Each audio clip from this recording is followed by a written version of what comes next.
Bonsoir, nous sommes donc aujourd'hui le jeudi 17 juin 2021. Nous sommes donc à notre réunion mensuelle de l'association AFCAM. Et la question du jour que nous allons poser à M. Fouama Diop est la suivante.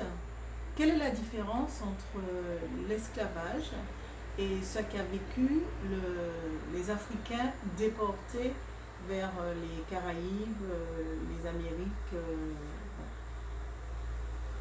D'accord, oui, bonjour et merci de cette question. C'est une question qui est très importante parce que en fait la, la terminologie esclavage c'est quelque chose qui en fait englobe de manière générale un petit peu tout ce qui est comme exploitation humaine, c'est-à-dire exploitation du travail. Aujourd'hui on parle de travailler comme un esclave, etc. La dimension du mot qui est utilisé pour définir ce qu'ont subi euh, tous nos aïeux qui ont subi cette déportation, les razzias, toutes, les camps de concentration dans lesquels ils étaient, et les conditions de travail, etc., ne peut pas être résumé par une étymologie aussi simple qui est réductrice et qui aujourd'hui est employée pour dire simplement que c'était des esclaves. D'ailleurs, la question de l'esclave ce n'est pas un nom, ce n'est pas non plus une classification raciale, ni non plus une classification humaine. C'est simplement un statut social qu'on accorde à quelqu'un par rapport à un certain nombre de choses qu'il subit. Maintenant, ce qu'ont subi nos aïeux n'était pas simplement un dénigrement sur le côté social, ni simplement une mise à l'écart d'une dimension, comment dirais-je, d'exploitation, ne serait-ce que économique. Donc c'est pour cela qu'il faut donner un nom spécifique. D'ailleurs, Munkam, nous proposons d'utiliser le mot Kabukam. Kabukam, qui est un mot kikongo, qui est composé étymologiquement de Ka, de Bou et de Kam.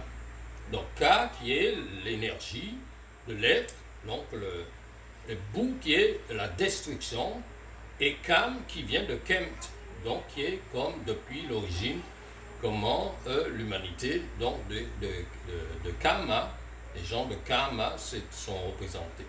Donc c'est en fait un système qui a été mis en place pour détruire la condition même de cette humanité, l'exploiter, non seulement dans sa dimension physique, mais aussi dans sa dimension spirituelle, dans sa dimension de son être, de son propre être.